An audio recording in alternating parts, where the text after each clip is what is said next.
አደራ ድራማ ክፍል 89 ተለቀቀ። ሰላም ጤና ይስጥልኝ ውድና የተከበራችሁ አድማጭ ተመልካች ቤተሰብ እንደምን አላችሁ? ባላችሁበት ሰላማችሁ በዝት ይበል። ለዚህ ቻናል አዲስ ሲሆናችሁ ቻናሉን ሰብስክራይብ በማድረግ ቤተሰብ ይሁኑ። ነባሮች ላይክ፣ ሼር በማድረግ ቪዲዮውን እስከ መጨረሻው አደራ ድራማን እንመልከት እንከታተል ማለት ነው። በዛሬው ክፍል ቃልና በኃይሉ ተፋጠዋል። ቃልዬ እጅጉን በጣም ተበሳጭታለች ሰላምዬን እባክሽን ለሰው ለምረዳው ለተቸገረ ሰው ልረዳ ብዬ ነውና ብር እርጅኝ ስጭኝ ብላ እናቷን በባለፈው ደውላ ስጠይቃት በኃይለ ቃል እንግዲህ አመናጭቃ ነበረ ሰላም ቃልን የተናገረቻት። ቃልን በጣም አዝናም ተናዳም አልፎም ብሎም ገነትም በሰላም የመልስ ንግግሯ በጣም ተናዳባት ነበረ። በዛ እንግዲህ ቃልዬ በጣም ተናዳ መንገድ ለመንገድ ብቻዋን እያወራች በንዴት ስትጓዝ ከጆ ጋም ትገናኛለች። ጆም ተመሰጠባት በጣም እጅጉን በጣም ክንፋለ በጣም ወደዳት። ከባህሉ ጋር በስልክ እያወራ የሚያወራውን ስልክ ሁሉ ቆይ ጋሼ በኋላ ነው ማውራ አሁን ላወራ ካልችልም ብሎ ስልኩን ዘግቶበት ቃልን ከኋላ ሲከተላትም እንግዲህ መንገድ ላይ አስቁሟትም። እሷም እንግዲህ በጣም ኃይለኛና ቁጡ ፊት የማትሰጥ ሰው ናትና ቃል አስፈራርታውም አለች። አባቴ ፖሊስ ነው፣ እዚህ ሰፈር ያሉትን ሰዎች ጠርቼ አስይዝካለሁ፣ ለምንድን ነው የምትከታተለኝ? ምን ፈልገህ ነው እያለች እንግዲህ እጅጉን በጣም አመናጭቃ ተቆጥተዋለች። ጆ ግን እጅጉን በጣም ወዷት ክንፍ ብሎባት እንግዲህ ተመልክተናል። በእንደዛ ሳለ ቃል ጉዞዋን በቀጠለችበት ታይም ከባህሉ ጋር ትገናኛለች። ቃል በማለት እንግዲህ ተደሰተ ቃልን ስላገኛት። በኃይሉ ንዴቱንም ምልኩንም ሊወጣባት ፈለገ። ፀሐይን ከታገተችበት አንቺ ነሽ አይደለ ያገኘሻት የለቀቅሻት ብሎም ሲጠይቃት ቃል አልዋሸችም፣ አዎ እኔ ነኝ፣ በጣም አሳዝናኝ በማለትም እንግዲህ ስትነግረው ምህረት አድርጌልሻለሁ ስላልዋሸሽኝ እውነቱን ስለተናገርሽኝ፣ ነገር ግን ዝም ብዬ አልተውሽም፣ አንድ ስራ ልሰጥሽ ነው፣ እገነት ጋር ያለውን ፋይል አንድ ብለሽ እንግዲህ አሟጠሽ እንድታመጭልኝ ይፈልጋለሁ ሲላት ቃል በፍጹም አይታሰብም፣ እኔ ገነት ማዘርን አልከዳትም፣ ማንም እኔን ሊያስጠጋኝ ባልቻለበት ታይም እሷ ናት ከጎዳና ላይ አንስታ ተቀብላ በቤቷ ያኖረችኝ።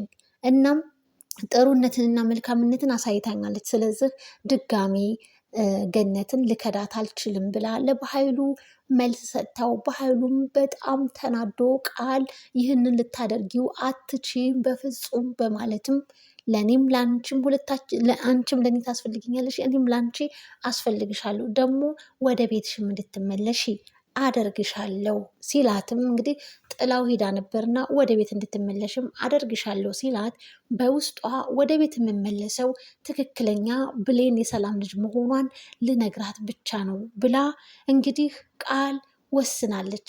የቃል ውሳኔ እጅጉን በጣም ደስ ይላል። ተለውጣ አይተናታል። ግን ይሄ መለወጧ የምትፈልግበት መስመር ላይ እስክትደርስ ድረስ እያስመሰለች ይሆን? የምርም ከልቧ ተቀይራ ነው? ይህንን ሁላችሁም ግምት፣ ሀሳብ አስተያየታችሁን እንደተመለከታችሁ በኮመንት አጋሩን።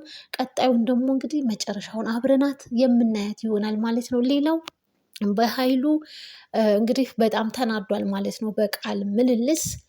ሌላው እንግዲህ ዳጊ፣ ሳሚ፣ ብሌን ተፋጠዋል አንድ ላይ። ዳግምን ስታገኘው ያው ተወደዋለች። ነገር ግን ድርጊቱ እጅጉን በጣም ስላማረራትና ስላናደዳት ክፉኛ ተበሳጭታበትም ፊትም ነስታው አኩርፋውም እንግዲህ ብዙ አበሳጭታውም ተመልክተናል። በተለይ ደግሞ ዳግም ብሌን ከሳሚ ጋር ሁና ሲመለከታት በጣም ይንጨረጨርና ይናደድም ነበረ።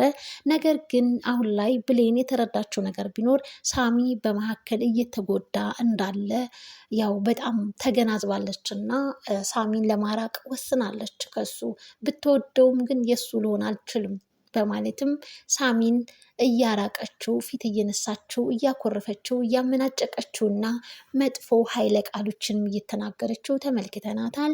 ለዳግም እንግዲህ ዳግም ቃል ብሌንዬ እያለ ከስር ከስሯ ይቅርታ እያለ እየለመናት እሷም እንዲህ በቶሎ ፊት ልትሰጠው አልፈለገችም ብሌን ማለት ነው። ነገር ግን ሳሚ ተከስቶ ስታየው ሳሚ ከሷ ተስፋ እንዲቆርጥ ዳግም የሚላትን ነገር ሁሉ እሺ ይቅር ብዬ ካለው ይቅርታ አድርጌልካለሁ ወደ ነበርንበት ተመልሰናልም ብለዋለች። ሳሚ እጅጉን በጣም ይህን ባየበት ታይም ተናደደ። በመጀመሪያ ተኮሳትራ ነበር ስታወራው የነበረው ዳግምን።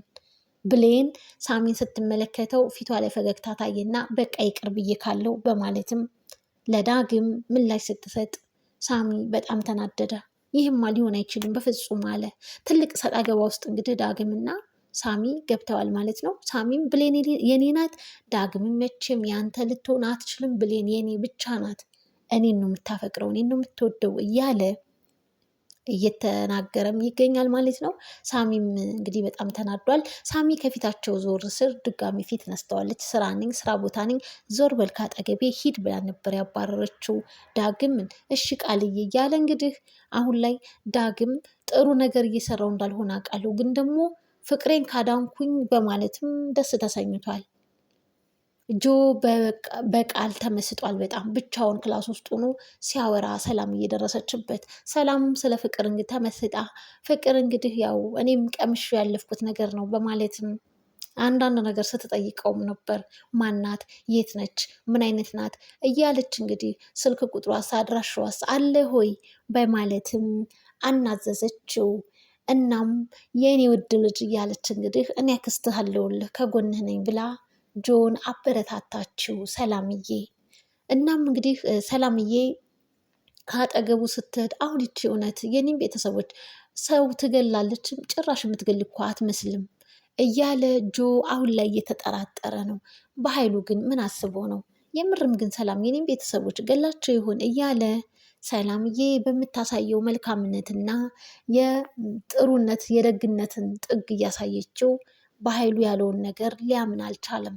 ነገር ግን አንዳንዴ ደግሞ ስሜታዊ ያደርገውና የቤተሰቦቼ ደመ ከልብ ሆኖ ደማቸው አይቀርም እያለም ወደዛ ወደ መልካምነትም ወደ መጠራጠርም ወደ ክፉነትም እነሱን ወደ ማጥፋትም ብቻ በብዙ ውዝግብ ውስጥ እንግዲህ ተመልክተነዋል ጆን ማለት ነው።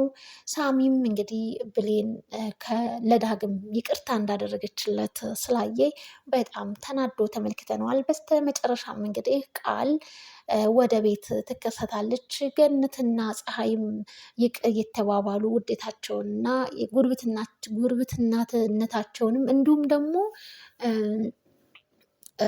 ስለ አብሮነታቸው ስለ ጓደኝነታቸው እየተመሰጋገኑም ተመልክተናቸዋል። ፀሐይ አሁን ላይ አገግማለች። ቃል እንግዲህ ከቤት ወጥታ ቶሎ አልተመለሰችም ነበርና በዛ አጋጣሚ ሰላምዬ ለገነት ደውላ ከገነትም ጋር እንግዲህ ይቅር ተባብለው ታርቀዋል ማለት ነው። እንግዲህ ስልክ እያወራች ነበረ። እረ ቃል ወደ አንቺ አልመጣችም እንዴ? ከወጣሽ ከቤት ቆይታለች፣ ግን እስካሁን አልመጣችም በማለት በሚያወሩት ወሬ የተነሳ ቃልም ቤት እንዳልነበረች ነበር ለሰላም የተናገራት። ያ በኃይሉ እኮ ጎረቤቴን አግቶብኝ ይኸው በስንት መከራን ያስወጣናት እኔና ቃል፣ ድንገት ቃልን አግኝቷት ይሆን እንዴ ያ በኃይሉ እያለች ገነት በጣም አስባ ነበር። በዛ አጋጣሚ ነበረ ቃል የተከሰተችው ወደ ቤት። እናም ሰላምዬ በዛ ቅጽበት ውስጥ በጣም ተናዳም ተበሳጭታም አዝናም ደንግጣም ነበረ። ነገር ግን ወደ ቤት ተመልሳለች ስትባል በጣም ደስ ያላት፣ በጣም ተጸጽታለች። በባለፈው ብር ስጪ ብላ አልሰጥም ስላለቻት ሰላምዬ አዝናለች በስራዋ እና ቃልም እንግዲህ ተኮሳትራባት እንዳንቺ አይነት ጨካኝ እናት እኔ አይቼም አላቅም ብላ ነበር በስልክ የሚዘጋችባት። ሌላው እንግዲህ በኃይሉ ምን እንዳላት ነገረቻት አንድ ባንድ ለገነት። ገነትም እንግዲህ አሁን ላይ እናንተ ሁለታችሁ አምኛችኋለሁ ብላ የተደበቀውን ሚስጥር ያ እንግዲህ በኃይሉ ሰው ያጠፋበትን ፋይል መረጃ ከባለቤቷ እጅ ላይ የነበረውን ለፀሐይና ለቃል እንግዲህ ይህን ያክል እናንተ ሚስጥሩን ካወቃችሁ ከእናንተ የሚደበቅ ነገር የለም ብላ የበኃይሉን ውስጠ ሚስጥር እንዲሁም የጆን ቤተሰቦች በኃይሉ በገንዘብ ዙሪያ እንደገደላቸው አንድ ባንድ ከነፋይሉ ለቃልና ለፀሐይ ተነገራቸው። እንግዲህ ይህን ሚስጥር ይጠብቁ ይሆን? ቃል የምርም ትጠብቅላት ይሆን ሚስጥሯን? ወይንስ ገነትን አሳልፋ ትሰጣት ይሆን?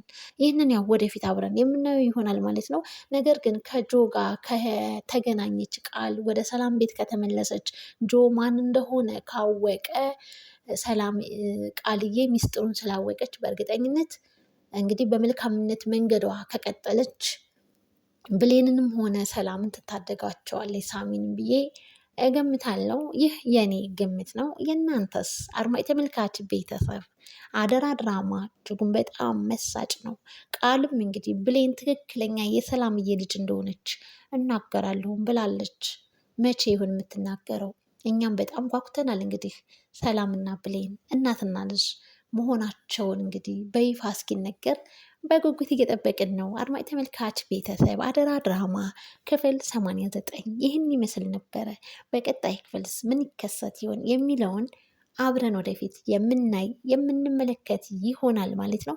ባይ ባይ።